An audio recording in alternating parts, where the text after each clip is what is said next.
প্রণাম মহারাজ। যিনি প্রশ্ন করেছেন তার নাম চাওয়া হয়নি। উনি বলছেন, স্বামীজি, আমার 25 বছরের বিবাহিত জীবন, 2 কন্যা।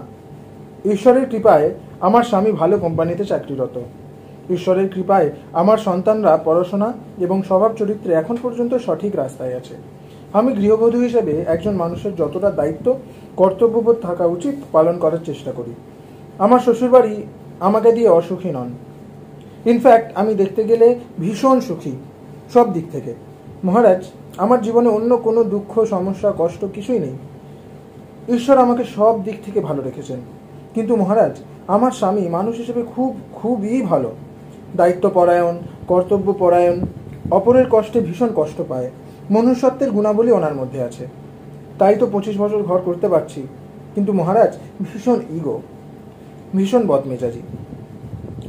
তার ভুল কথা কেউ যদি চোখে আঙুল দিয়ে বলে দেয়, তার উপর ভীষণ রেগে যায়। আর আমি বললে প্রতিদিন তুমুল ঝগড়া।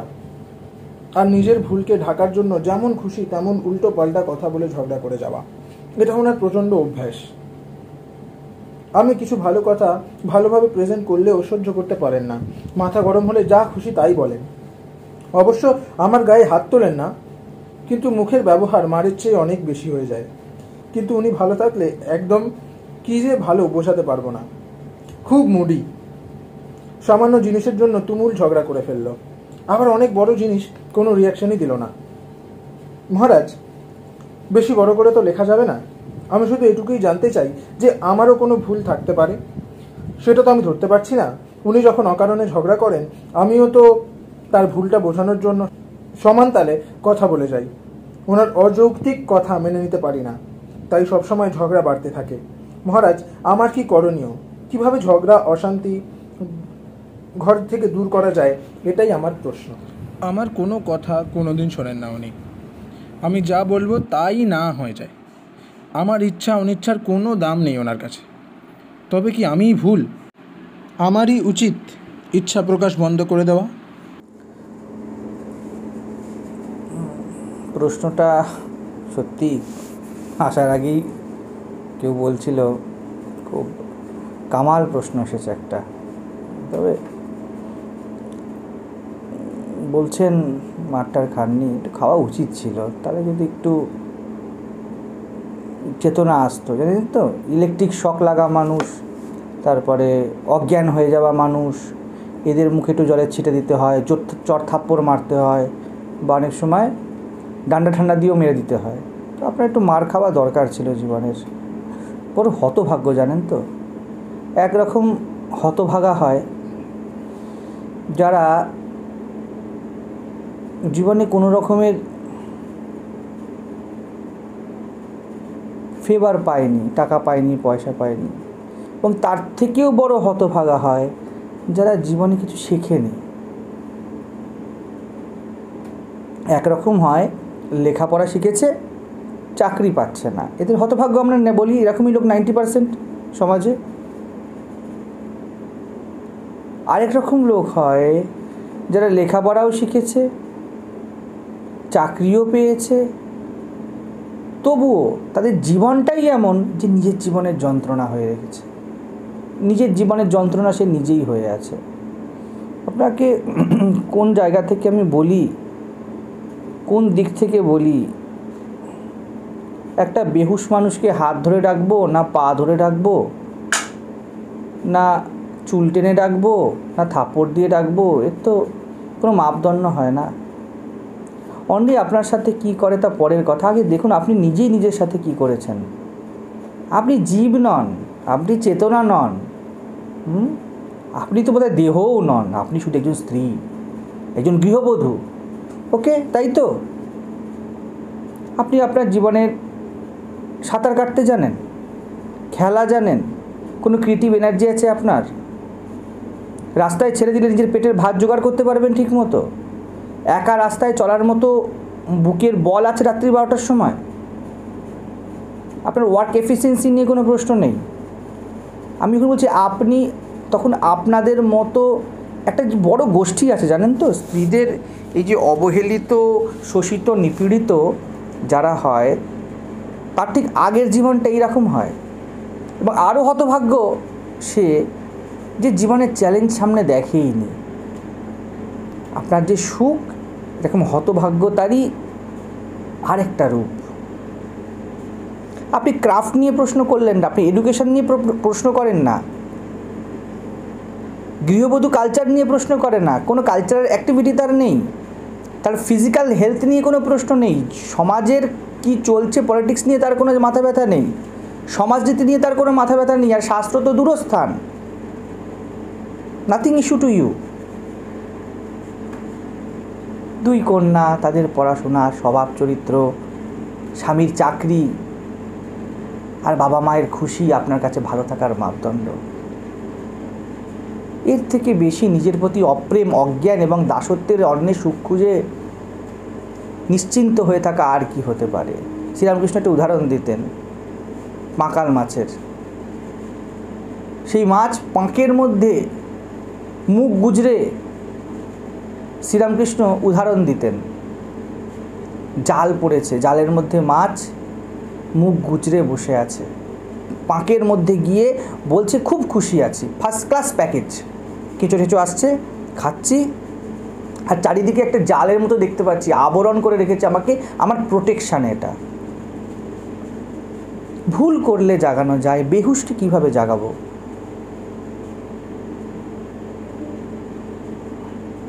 জেলের কয়েদি যখন জেলের ডাল আর ভাতে সুখ খুঁজে নেয়, জেলের দেওয়ালকে প্রোটেকশান ভাবে, সেলকেই সিকিউর জোন মনে করে, কিছু না থাকাকেই ত্যাগের নাম দিয়ে দেয়, বাইরে না যেতে পারাকেই বৈরাগ্য মনে করে, তখন তো আর কথা কি থাকে তার সাথে, কি কথা বলবো?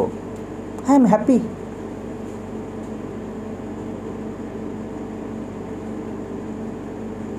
যাদের জীবনের যন্ত্রণা জেগেছে না, তাদেরকে শাস্ত্র ভাগ্যবান বলেছে। আপনার নিজের কি আছে? ইভেন নিজের কোনো সমস্যা আছে? আপনি পেট থেকে গৃহবধূ হয়ে জন্মেছিলেন? আদৌ মেয়ে হয়ে জন্মেছিলেন কি?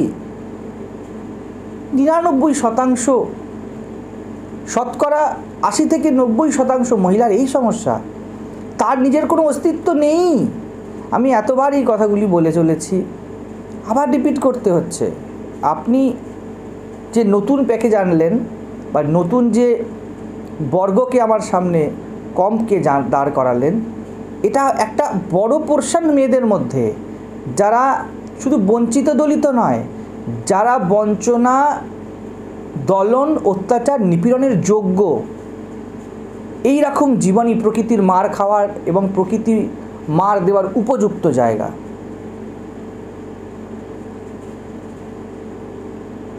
ঈশ্বরের কৃপায় জ্ঞান হয়, ভক্তি হয়, বিবেক হয়, ভালো কোম্পানির জব হয়, তাও স্বামীর। নিজের হলে তবুও বলতাম একটু লজ্জা শরম আছে। আপনি জানি না হয়তো কে কী করেছে, স্ত্রী রূপ দিয়ে স্বামীকে ফাঁসায় বা পুরুষকে ফাঁসায়, কারণ বিয়ের সময় তো দেখা হয় দেখতে কেমন তাকে, সে কত কাজ করতে পারবে।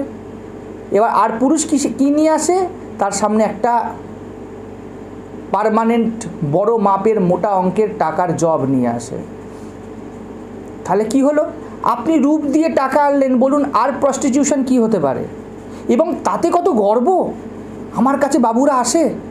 মাপ করবেন, আমাকে শব্দ চয়ন করতে হচ্ছে। যন্ত্রণা হয় দেখে, হ্যাঁ যন্ত্রণা হয়। আবার আপনারাই যখন এসে বঞ্চনার কাহিনী গান জীবনে, এখানেও গিয়েছেন, আমি আপনাকে খুশি করতে পারলাম না। যদি হালকাভাবে মিষ্টি কথায় কাজ হওয়ার হতো, তাহলে অনেক আগে হয়ে যেত। আপনি প্রত্যেকটি কথা যেটা বলেছেন, আমি যদি পড়ি কি বলবো,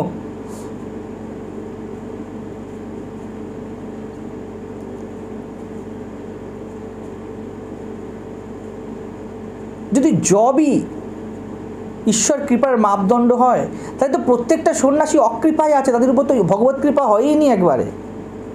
যত মহাপুরুষ কেউ জব করেনি ভালো কোম্পানির, এবং তাদের প্রত্যেকের ছেলে মেয়ে ছিল না, এবং তাদের ছেলে মেয়ে আপনি কি বলছেন কি স্বভাব চরিত্রে ভালো, আপনি মাপদণ্ড ঠিক করে ফেললেন, গুরুস্থান নিয়ে ফেললেন যে এখনো পর্যন্ত তারা ঠিকঠাক আছে। এখানে আপনি বলেছেন স্বভাব চরিত্রে, পড়াশোনায় সন্তানরা ঈশ্বরের কৃপায় এখনো পর্যন্ত সঠিক রাস্তায় আছে। আপনি জানেন স্বভাব চরিত্র কাকে বলে, আপনি জানেন সঠিক রাস্তা কাকে বলে।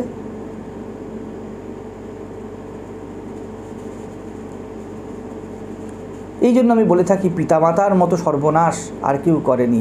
আপনার জীবন যদি দেখে কেউ এবং তাকে যদি লিস্ট আউট করা হয়, তাহলে ওই জীবন যদি কোনো মেয়ে বা কোনো ছেলে বাঁচে, এর থেকে বড় সর্বনাশ আর কিছু হতে পারে না তার জীবনের। কাল যদি স্বামী বিরূপ হয়, বলুন আপনার কি আছে? কোন শিক্ষায় শিক্ষিত আমি জানি না আপনার সন্তান, কিন্তু আপনি যা বলছেন তাতে মনে হয় না কোনো সঠিক আধ্যাত্মিক আন্তরিক গভীরতা তাদেরকে আপনি বা কেউ দিতে পেরেছে। আপনি যেমন তেমনই তো শিক্ষা দিতে পারবেন। আপনি কেমন? আপনি পরনির্ভর। আপনি কেমন? আপনি শুধুমাত্র দৈহিক সম্পর্ককেই বোঝেন। আপনি কেমন? আপনি অর্থ এবং সম্পত্তি প্রতিপত্তিকে ঈশ্বর অনুকম্পা মনে করেন। আপনি কেমন? যার নিজস্ব কোনো গুণ নেই, নিজের জীবনের কোনো আকুতি নেই, নিজের প্রতি কোনো প্রেম নেই, যে ভৌতিক দৈহিক সামাজিক অস্তিত্বকে কামড়ে বাঁচে এবং তাকেই নিজের সবথেকে বড় শক্তি মনে করে। তাহলে আপনার মতে যখন সঠিক শিক্ষা হবে, তো এই সঠিক শিক্ষার তখন এই সঠিক শিক্ষার মাপদণ্ডটা এটাই হবে। আর আপনি বলছেন আমার সন্তান ঠিক আছে। ব্যক্তি যখন সুবিধা, ভৌতিক জীবন এবং দাসত্বের হীন জীবনকে সাজিয়ে উপভোগ করে, তখন তার জীবন, তার মূল্যবোধ তো সেই স্তরেরই হবে। আপনি শুধু নিজের জীবন বরবাদ করেননি, আরও দুটো জীবনকে বরবাদির রাস্তা অবধি নিয়ে চলে গেছেন। মেয়েদেরও হয়তো শেখাবেন এমন দুটো বাবু খুঁজে এনে, যাতে আমার মতো সুখী হতে পারিস। উপায় কি আছে আপনার কাছে এটা শেখানো ছাড়া? এমন বাবু খুঁজে নিস যার ঈশ্বর কৃপায় ভালো জব আছে এবং মোটা টাকা আসে। আর এমন শ্বশুর শাশুড়ি খুঁজিস যেই শ্বশুর শাশুড়ি হীন হোক নীচ হোক, যেন তোর উপরে হ্যাপি থাকে, যাতে তোমার কোনো অসুবিধা না হয়। সুবিধাই সত্যের এবং উন্নতির মাপদণ্ড হয়ে গিয়েছে এখানে। এর থেকে বেশি বেহুশি আর কি হতে পারে বলুন?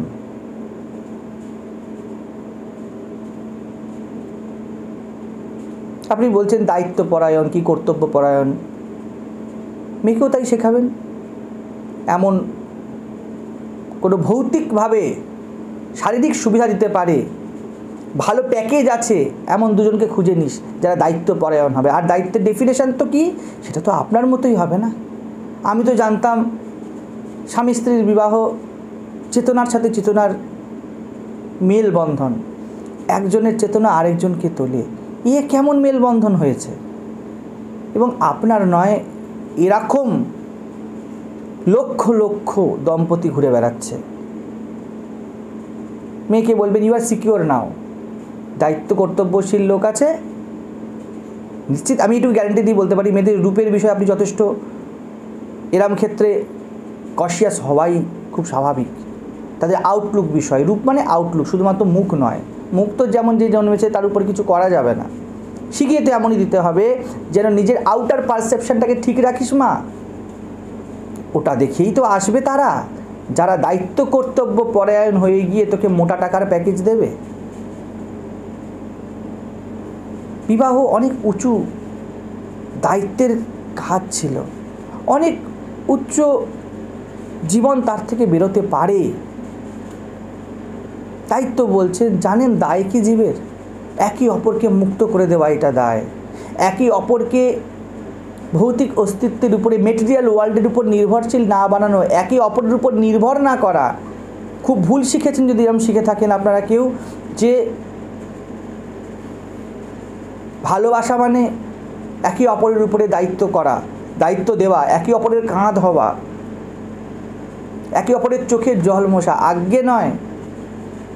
প্রেম তাকে বলে যখন আপনি তার যথার্থ কল্যাণের জন্য তার প্রাণ নিতে পারেন, তার প্রাণ দিতে পারেন, একে বলে প্রেম।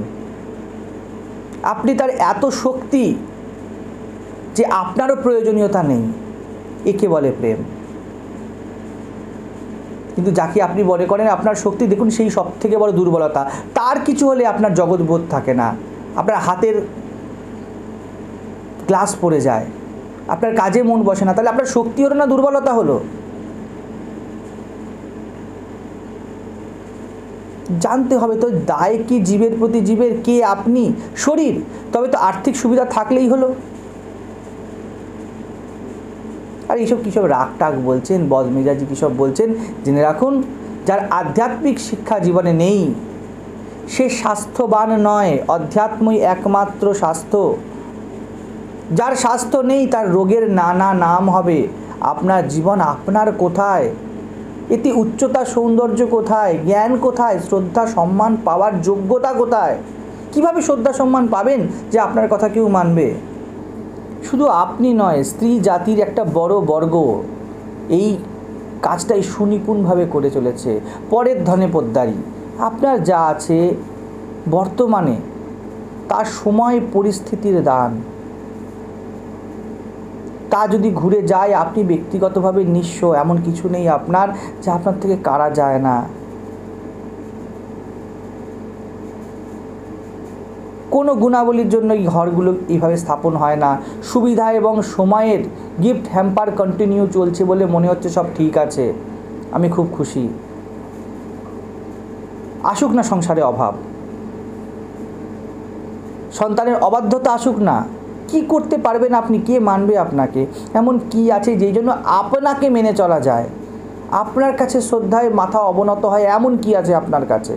স্বামীর টাকা, রূপ, ঘরের এসি লাগানো আছে, গাড়ি আছে, বাড়ি আছে, এর ভিত্তিতে আপনি চেতনার সৌন্দর্য পাবেন, শ্রদ্ধা সম্মান পাবেন?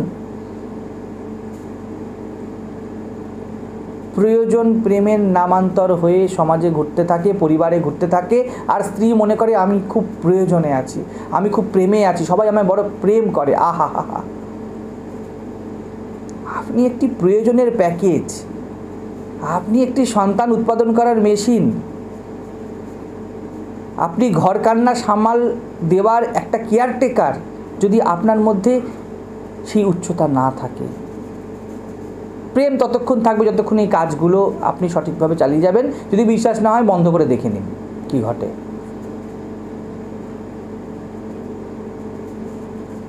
আপনাকে ভালো কথা বলে যদি সুরাহা হওয়ার হতো আমি অবশ্যই বলতাম। চট করে মনে লাগিয়ে ফেলবেন না। হয়তো আমি কঠোরভাবে বলছি, কিন্তু আপনাকে কোনো সমস্যার সমাধান দিতে হবে তা নয়, তার আগে আপনাকে জাগাতে হবে, আমাকে ঝাঁকাতে হবে। দায় নিয়েছি, আপনি আমাকে হয়তো মনে মনে দুটো গালাগালি অলরেডি দিয়ে ফেলেছেন, কিছু করার নেই। ওই গালাগালিটা, ওই কটু কথাটা এবং কমেন্ট বক্সে যেই কথাই আসুক সেই কথাগুলোকে সহ্য করতে, সেই কথাগুলোকে হজম করার জন্য আমি রাজি আছি, তাই বলে চলেছি। গায়ের ময়লাকেই চামড়া ভেবে নিশ্চিন্ত হয়ে বসে আছেন। রাস্তার পাগল দেখেছেন?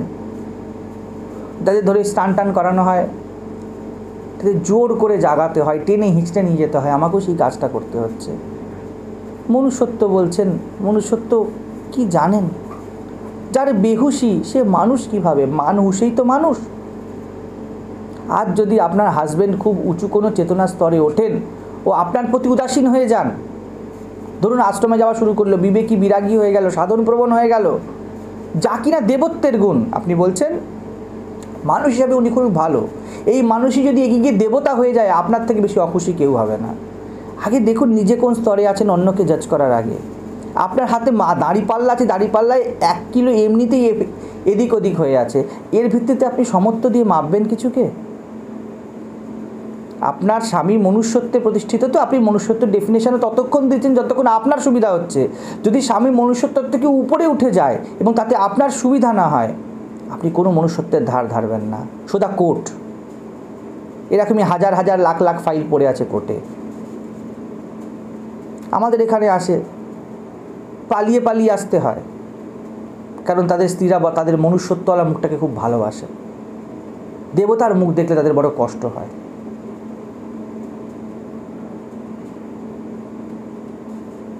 আপনি তো ছোট সমস্যা বলছেন, আমি বলছি আপনার অনেক বড় ক্ষতি হয়ে যাচ্ছে। আপনি যার জন্য রেডি হয়েই আছেন অলরেডি, এর আগাম ইঙ্গিত দিচ্ছি। এই রকম অবস্থাতেই জীবন বড় ঝটকা দেয়। তারপরে ব্যক্তি বলে কেন আমার সাথে এমন হলো, কেন আমার সাথে এমন হলো, আমি এমন কি করেছি? হে প্রকৃতি, হে ঈশ্বর, আমি এই দুর্যোগের অশনি সংকেত আপনাকে দেখাচ্ছি। আপনি বা আমরাই এমনভাবে তৈরি হয়ে যাই যে আমাদের সাথে এই অঘটনগুলো ঘটবে। পরতন্ত্রতা, জ্ঞানহীন অবস্থা, বন্ধনের জীবনে মুখ গুজরে থাকা ছাড়ুন। যেসব আপনি ধরে আছেন তা যে কোনো সময় তার ছবি ঘুরে যেতে পারে। নিজেকে সময় বা কালের হাতে এমনভাবে নির্দয়ভাবে ছেড়ে দেবেন না যে পরিস্থিতির সময় আপনাকে লাত মেরে যেখানে ইচ্ছা ফেলতে পারে। প্রকৃতি বড় নিষ্ঠুর হয়। আর যে ইগো বদমেজাজির কথা বলছে, আপনার যা অসুখ তার 0.001%। যদি তবুও বলেন যে বদমেজাজি, তাহলে একটি কথা বলি, খুব প্রচলিত কথা, যে গরুর দুধ দেয় তার লাত খেতে হয়। একটু লাতি ভাতি খান, কিছু করার নেই। থাকারই কথা ইগো। না বাড়ি আপনার, না গাড়ি আপনার, না বাপ মা আপনার, না জ্ঞান আপনার, না সন্তান আপনার, না পরিস্থিতি আপনার, না পরিস্থিতির উপরে উঠে থাকার যোগ্যতা আপনার, না জীবন চালানোর দক্ষতা আপনার। যে সন্তান সেটাও তো কারোর ঔরসে, আপনি তো গর্ভধারণের পাত্র হয়েছেন। না টাকা আপনার। তা এই পুরো ফুল প্যাকেজ যিনি আপনাকে দিয়েছেন, তাহলে একটু লাঠিঝাঁটা খেতে হবে না? যে না থাকলে রাস্তার কুকুরকে দুটো বিস্কুট কিনে যাওয়ার যোগ্যতা স্ত্রীর নেই, সে অত্যাচার করবে না তো কে করবে? কে দিল অধিকার, কে দিল যোগ্যতা তাকে বদমেজাজি হয়ে এই কথাগুলি বলার?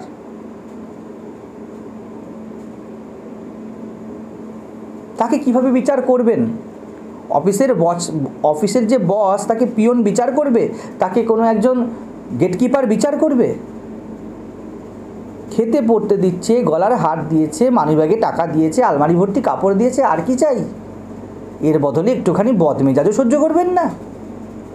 আপনার ভুল আপনি বলে তো এখানে তো লিখেছেন অযৌক্তিক, আপনি বিচার করে নেবেন। নিজের জীবনের যুক্তি দেখুন, কোন যুক্তিতে এগুলি করে চলেছেন, কি আছে এর মধ্যে, কোন মূল্যবোধে চলেছেন, কোথা থেকে পেলেন সেই মূল্যবোধ? মা, মাসি, কাকি, জেঠি এরাই জীবনের দিশা নির্দেশ করে দিয়েছে নিশ্চয়ই। কোনো কৃষ্ণ, কোনো বুদ্ধ, কোনো রামকৃষ্ণ কারোর কাছে যাওয়ার দরকারই তো নেই আমাদের, কারণ আমরা বড় হ্যাপি ফ্যামিলি। আপনার নামের পাশের পদবিটাও তার থেকে ধার নেওয়া। এর থেকে বেশি কি চান? অনেক দিয়েছে। বেশি কথা বললে সে যদি ডিভোর্স ফাইলটা ধরিয়ে দেয় হাতে, তাহলে বড় এই যে চিঠি লেখার কন্টেন্ট না, এই কন্টেন্ট অবধি আপনি পাবেন না। এত দুর্বল, এত হীন আমরা নিজেদেরকে করে রেখেছি। আমি যেই কথাগুলি বলছি একটু মিলিয়ে দেখুন, এই কথাগুলোই আপনি হয়ে আছেন। আপনার ওই হয়ে থাকার প্রতি আমার যথেষ্ট আক্রোশ আছে। কেন কোনো ব্যক্তি, কোনো জীব এমন হয়ে থাকবে যে কেউ তাকে তুলতে ফেলতে পারে? আবার যে অবস্থা আপনার নয়, যে পরিস্থিতি আপনার নয়, যে সময় আপনার নয়, যে ধন আপনার নয়, তাকে নিজের করে এত গর্ব, এত বেহুশি। আর কি যে বলেন গৃহের পরিচারিকা না গৃহবধূ, মানে দুটো একই কথা। সেই হিসাবে তো আপনি অনেক পেয়েছেন। কাজের মেয়েকে এর বেশি দেওয়া যায় না। তার কি অধিকার সেই গৃহস্বামীকে বিচার করবে? যার সব কিছু, টাকা, গাড়ি, বাড়ি, ক্ষমতা, তার কাছে তো মেজাজ থাকবেই, থাকা উচিত তো। আমি জানি না আপনাদের মধ্যে কি হয় এবং কেন হয়, কিন্তু ওনার ভুল বা কারোর ভুল সেই ব্যক্তি কী করে মাপবে যে নিজেই নিজের জীবনের সবথেকে বড় অজ্ঞান এবং অন্ধকারে আছে? বলছেন ভুল চোখে আঙুল দেখিয়ে নাকি আপনি দেখিয়ে দেন। যদি এতই উপযুক্ত আপনি হতেন যে ভুল ঠিকের বিচার করতে পারতেন, তাহলে নিজের জীবনটা কি বদলাতেন না? একবারও কি মাথায় এই বিবেক আসতো না যে পরের ধনে বসে আছি কি করে, আমি আমার নিজের কি আছে? এসব ফিলোসফি লাগাতে আসবেন না। জগৎকে আপন করে নিতে শেখো। জগৎ পুরো পড়ে আছে, যান ফুটপাতে আপন করে নিন দেখি। নিজের প্রবৃত্তিকে ধর্ম দিয়ে ঢাকা, এর থেকে বেশি নিজের প্রতি অন্যায় আর হয় না। যা খুশি তাই মুখে আসলে এই জন্য কেউ বলে, কারণ ক্ষমতা, শক্তি, সামর্থ্য যেখানে থাকবে জগৎ তার পিছনে আসবে, সেটা তিনি জানেন। আপনি যদি এমনই হতেন আপনি যদি এমনই থাকতে চান, এই সুবিধা ছাড়তে রাজি না হন, বা আপনার মতো যারাই আছে, যারা নেকলেসের সুবিধা, এসির সুবিধা, নিজের যাবতীয় স্ট্যাটাসের সুবিধা, যা কিনা স্বামীর অনুকম্পায় পাওয়া, ছাড়তে রাজি নয়, তাছাড়া নড়তে পারবে না, তাদের জন্য সাজেশন হলো তাদের বেশি কথা না বলাই ভালো। শেষে 25 বছরের জমা সুবিধার গদিটাও হারাবেন। জীবনবোধ, প্রজ্ঞা ও ঔচিত্য যদি কারোর থাকে,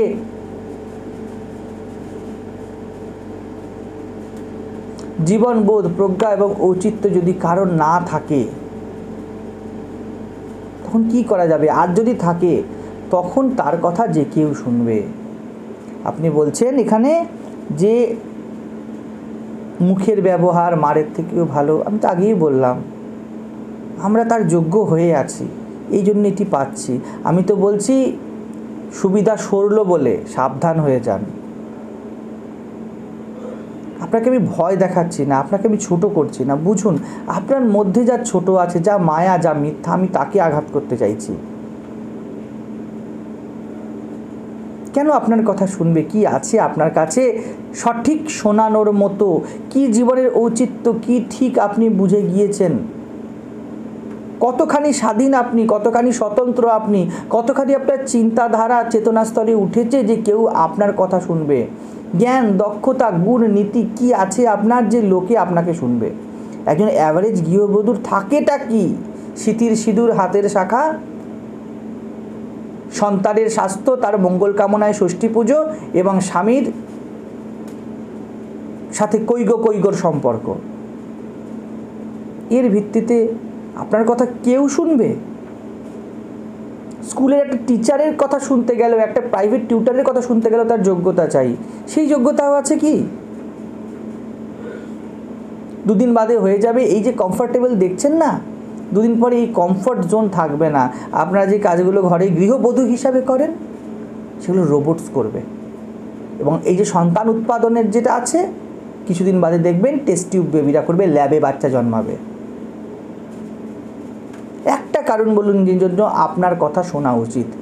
যে পরিবারে অধ্যাত্ম নেই, সৎ প্রসঙ্গ নেই, চেতনার পূজা নেই, সেই পরিবারের যতই জাগতিক ভৌতিক ঐশ্বর্য থাক না কেন, তার নরকেরই অন্য রূপ। নরকবাসী হয়ে এত গর্ব কিসের? সেখানে কোনো প্রেম, সঠিক দায়িত্ব, সম্পর্কের সঠিক ভিত্তি থাকবে না। সম্পর্ক সুবিধায়, স্বার্থে এবং শোষণে কামড়ানোতে চলবে।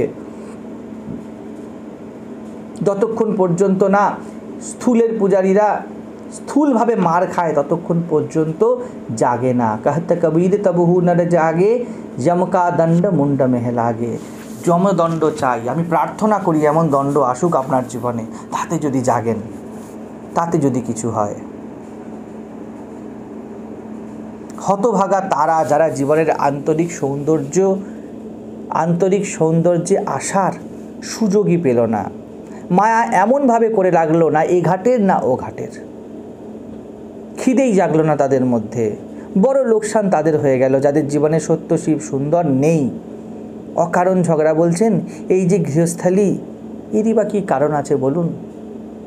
কোন লক্ষ্য নিয়ে চলেছে আপনার ঘর? আপনার মা বাবাও আপনাকে বড় করেছে, আপনাকে নিয়ে চিন্তা করেছে, আপনাকে জন্ম দিয়েছে, এইসব করেছে, আপনিও তাই করছেন এবং আপনার মেয়েরাও তাই করবে। কি কারণে? কারণ কি আছে কিছু করার জন্য যথোপযুক্ত কারণ? কেন এই ধান্দা চলছে? একের পর এক কেন করে চলেছি এটা? বলবেন সবাই করে তাই করছি। যখন বেঁচে থাকারই, জীবন চালানোরই যথার্থ কোনো উচ্চ সুন্দর পরিষ্কার মহৎ কারণ নেই, অমন জীবনে ঝগড়া, প্ল্যানিং বা অন্য কিছু যাই হোক, সবই অকারণ, সবই অর্থহীন। কেন শুনবে আপনার কথা? আছে কি আপনার ক্ষমতা, শক্তি, জ্ঞান? শুধু কিছু ভুল ধারণা আছে। আপনি ভাবছেন আপনি খুব ভালোবাসেন তাদের, আজ্ঞে নয়। সুবিধা স্বরূপ আপনিই 12টা বাজিয়ে দেবেন তাদের। এবং এটা আপনার কথা বলছি না, প্রকৃতি রূপে, দেহরূপে আমরা এইরকমই। ততদিন সম্পর্ক চলছে যতদিন গিভ অ্যান্ড টেক ঠিকঠাক আছে। ধারণা থেকে বেরান, ভুল ধারণা থেকে বেরান। কবিরের আরেকটি সুন্দর দোহা, তাতে উনি বলছেন, यहू ऐसा संसार है जैसा सेबल फूल।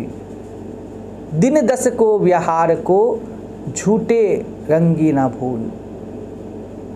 সেবল ফুল, শিমুলের ফুল যেমন উড়ে যায়, আমরা ভুলে যাই এই সংসার কি, এই দেহ কি। আমরা ভুলে যাই কত যন্ত্রণাময় এই দেহ পেয়ে যাওয়া। যার মাথায় এটা এসে গেল তার অনন্তের দ্বার খুলে গেল। যে বুঝে গেল তাকে হাজারবার প্রণাম। আর যে হতভাগারা এটা বুঝতেই পারল না, তাদের যে অনেক বড় ক্ষতি হয়ে গেল। শ্রীরামকৃষ্ণ উদাহরণ দিতেন, ইঁদুর মুরগি খেয়েই তুষ্ট, বড় চালের আড়তের সন্ধানই পায়নি। অনেক বড় সম্ভাবনা মানব জীবনের। আর আপনি বলছেন অলোকে আছে। সব উপায়, যত উপায় আপনি ভাবছেন যে আমাকে একটা উপায় বলুন যাতে আমি কি করব এই ক্ষেত্রে বদমেজাজি অবস্থাতে, এটাতে কোনো একটা জাগ্রত মনের জন্য হবে না। যেখানে ঘুমের মজায় কেউ আছে, কে ফলো আপটা কে করবে? আমি একজন ঘুমন্ত ব্যক্তিকে ইনস্ট্রাকশান দিচ্ছি, আপনি যেই জীবনের স্তরে আছেন একে আমি ঘুম বলবো। আগে জাগুন তো, বুঝুন তো কী চলছে। যেই জিনিসগুলোকে যেরমভাবে দেখছেন তা কি তাই? মনুষ্যত্ব একেই বলে, মানব জীবন একেই বলে। আগে জাগুন তো, ব্যথা উঠুক তো, তখন তো কোনো ওষুধ দিই। আপনি হয়তো কোশ্চেন এই জন্যই করেছেন যে অলোকে তো আছে, ইনি সবার প্রশ্নের উত্তর দেন, তো তার এই সব কিছু আমার সুন্দর সাজানো সংসারের মধ্যে যদি একটু সেটিংটা করে দেন, কোনো টোটকা বলে দেন, তাহলে আমি মাথার পিছনে হাত দিয়ে ভালো করে ঘুমোতে পারি। সরি, আপনার ইচ্ছা মেটাতে পারলাম না। চাকর বাকরের কি ইচ্ছা অনিচ্ছা হয়? আপনি বলেছেন এখানে কি আমার ইচ্ছা অনিচ্ছার কোনো দাম নেই ওনার কাছে। আপনার বাড়িতে যে ঘর মোছে তার কি কোনো দাম থাকে আপনার কাছে? তার ইচ্ছা অনিচ্ছা যে আজকে বুঝবো না, কালকে আসবো না, চাকরি থেকে ছাড়িয়ে দেবেন তো? আপনারও অবস্থা এর থেকে ভালো কিছু নয়। হ্যাঁ, বৌদিবনি একটুখানি গয়না টয়না পরেন, বৌদিবনি একটুখানি নিজের ব্যবস্থাপনাটাকে সুন্দর করে রেখেছেন, কিন্তু কোয়ালিটি ওয়াইজ মোটেই উঁচু নয়।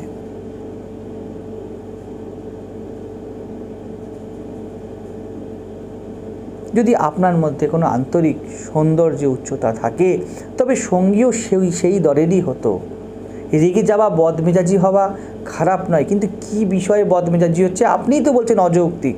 আমি বলছি আপনি অযৌক্তিক জীবন কাটান, সেই জন্য ফ্রিকোয়েন্সি মিলে গিয়েছে। যাকো জ্যাসি তাকো তৈসি। আপনি যদি জাগ্রত হতেন আপনার জীবনের মাত্রা অন্য হতো। আপনি যদি একজন জাগ্রত মহিলা হন তাহলে যতই বদমেজাজি হোক, যেমনই হোক না কেন, আপনার সঠিকের সামনে তাকে দাঁড়াতেই হবে। অন্ততপক্ষে যদি না মেনে নেয় সরে যেতে হবে, না আপনি সরে যাবেন, কিছু তো একটা ঘটবে। কিন্তু সরবেন কি করে আর সরাবেন কি করে? এত বড় প্যাকেজ আছে। সেই জন্য উপায় তো মাত্র দুটোই। যদি আপনার ইচ্ছায় সত্য পরমাত্মা এইসব থাকতো তাহলে আমি কিছু বলতে পারতাম যে হ্যাঁ আপনি একটি স্তরে আছেন, আপনার স্বামী আরেকটি স্তরে আছে, তো বলা যেত কিছু। আপনি যেই পথে আছেন স্বামীও সেই পথেই আছে, কাকে বলবো? দুজনেই ঘুমাচ্ছে, কাকে রাখবো? আর একে অপরের মাথা চাপড়াচ্ছে, ঘুমা বাবা ঘুমা, ঘুমা মা ঘুমা। দেখুন পরিষ্কার দুটো পথ। যদি এই প্যাকেজ এতেই আপনার জীবনের সন্তুষ্টি হয়, যদি এইভাবেই থাকতে চান তবে যা পেয়েছেন তা নিয়ে থাকুন, দাসের জীবন কাটান। বাবু অপ্রসন্ন হলে কিন্তু আপনার অসুবিধা হবে, মুশকিল হয়ে যাবে। সেই জন্য বাবুকে চটাবেন না, ওইটুকু সহ্য করে যান, একদিন তো মরেই যাবেন। যদি সত্যই জীবনকে উচ্চতা দিতে চান তবে আগে সঠিক বিচার প্রজ্ঞা, সংসারে অধ্যাত্ম আনুন, জীবনে অধ্যাত্ম আনুন।